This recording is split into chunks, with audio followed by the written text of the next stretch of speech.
чтобы любимая камера продолжала радовать вас хорошими фотографиями, в первом видео я показал последовательность ее разборки. Во втором – технологию ремонта программной шестерни. В третьем – разборку, нюансы ремонта и сборку редуктора фотоаппарата. В этом заключительном видео квадрологии покажу, как теперь это собрать без лишних запчастей и чтобы все заработало. Начну с чистки матрицы от налетевшей пыли.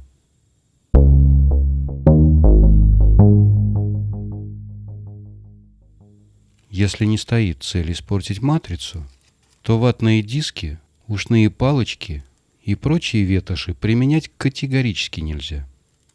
Только специальная лопатка обернута специальной одноразовой салфеткой.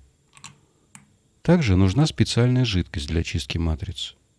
При помощи кисти ее наносят на тот торец лопатки, который будет контактировать с поверхностью матрицы. Я применяю вот такой очиститель.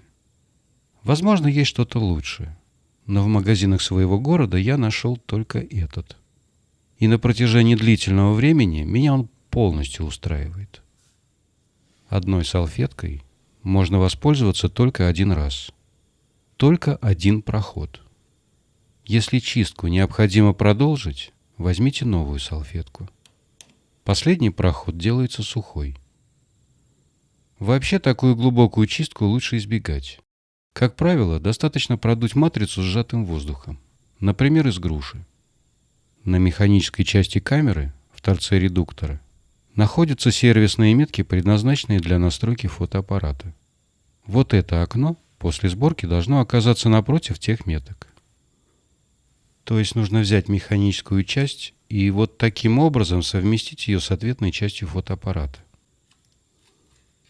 Заходит легко, практически под собственным весом.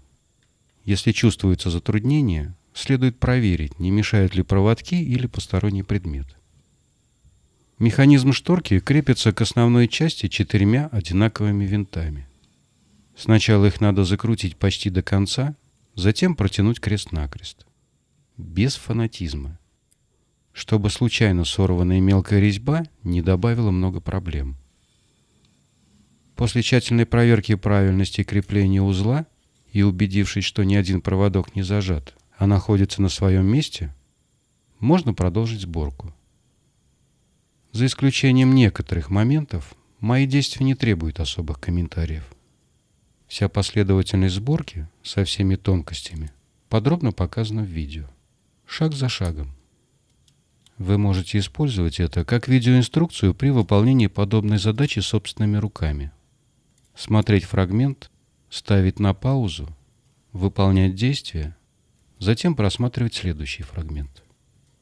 И так, пока фотоаппарат не будет полностью собран. Я уверен, у вас все получится. А пока вы занимаетесь интересным делом, расскажу историю своей жизни. Из далекого детства. Она очень поучительная и поможет сделать вам некоторые выводы. Иногда по необходимости буду отвлекаться на комментарии, чтобы обратить особое внимание на какие-то важные моменты. Вот, например, сейчас пришла пора произвести соединение очередного шлейфа. Уверяю вас, это самый геморройный разъем. Практически всегда при первой сборке начинающие мастера вставляют шлейф под разъем. Визуально кажется, что соединение сделано правильно. Об ошибке узнают после сборки корпуса и включения. Следите, чтобы шлейф вошел именно в центр разъема, а не под него.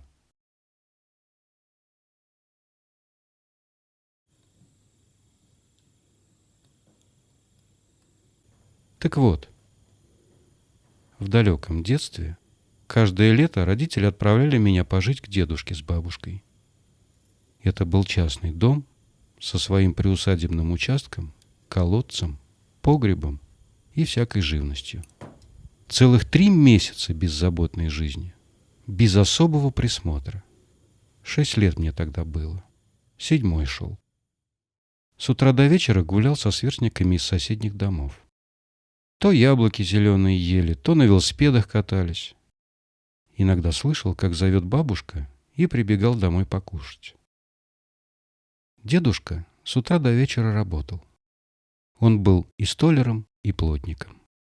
В те времена многоэтажных домов еще мало было. 30 лет после войны прошло. Люди жили в бараках, да в своих домах. Подрастающее поколение создавало семьи, думали о собственном жилье. Поэтому работы у дедушки было очень много, и видел я его только по вечерам. В 45-м он вернулся с войны вдовцом. Сошелся с вдовой. Всех детей в кучу и стали жить вместе. Общих детей настрогали. Построил он для семьи большой теплый дом.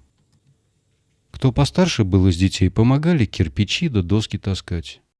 Бабушка за мелкими присматривала, да кушать готовила. Еще дедушка построил курятник, большой сарай для скотины, баню и насыпной погреб.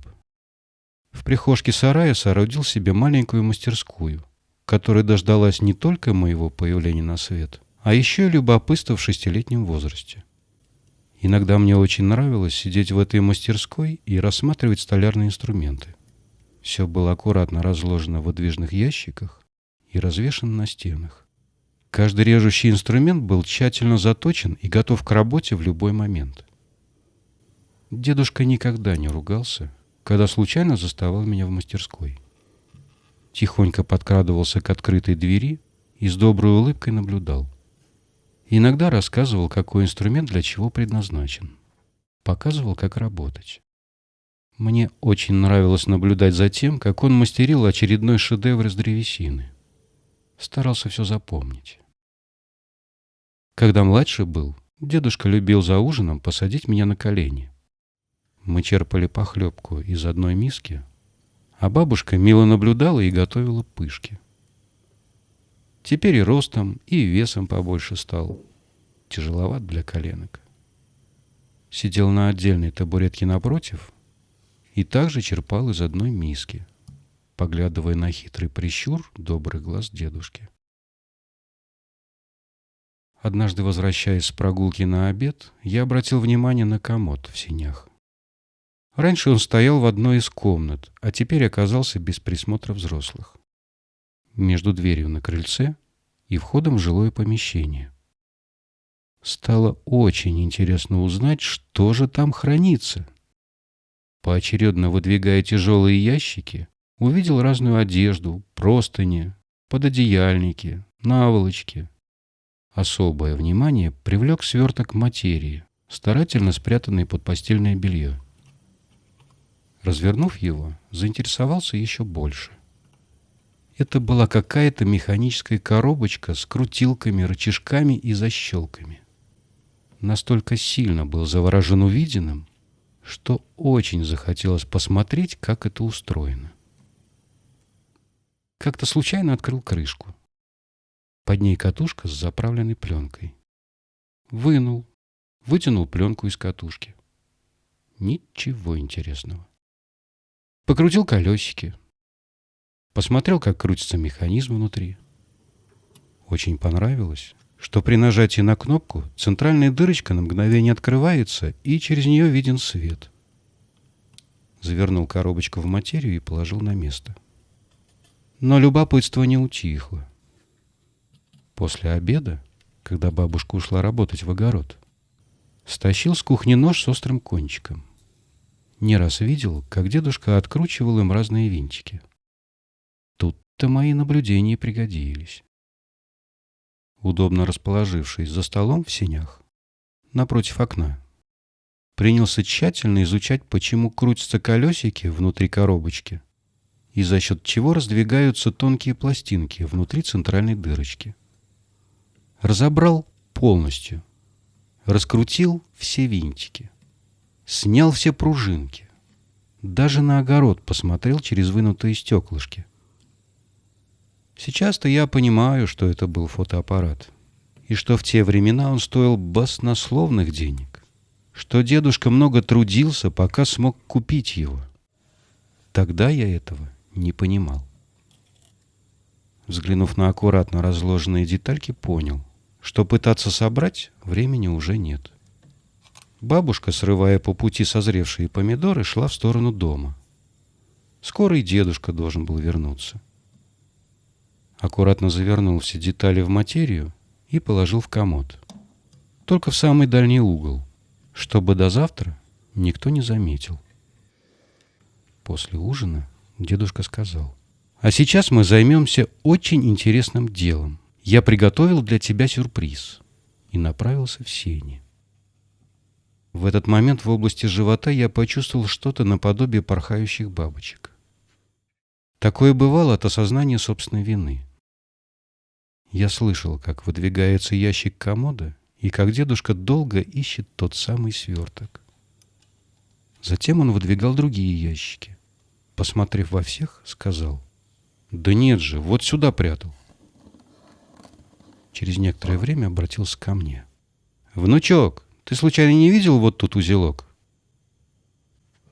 Немного помешков и осознав, что обманывать нехорошо, признался, что это я его взял. «Ну где он? Показывай скорее, пока на улице светло. Может, еще успеем». «Дедушка, я его разобрал». «Как разобрал?» «Ножичком». Брови дедушки немножко дернулись. «Ну, давай, покажи. Может, я его соберу». «Не соберешь, дедушка». Достал я из самой глубины узелок и положил на стол. Дедушка аккуратно развернул, расправил ткань и долго, молча смотрел на кучу запчастей. Затем повернулся ко мне, внимательно посмотрел и сказал: «Как же ты сумел это сделать?» Я стоял, опустив голову. Дедушка свернул узелок и положил в комод. «Ладно, посмотрю потом. Может, удастся собрать». «Ну, раз сюрприз не получился, займемся чем-нибудь другим».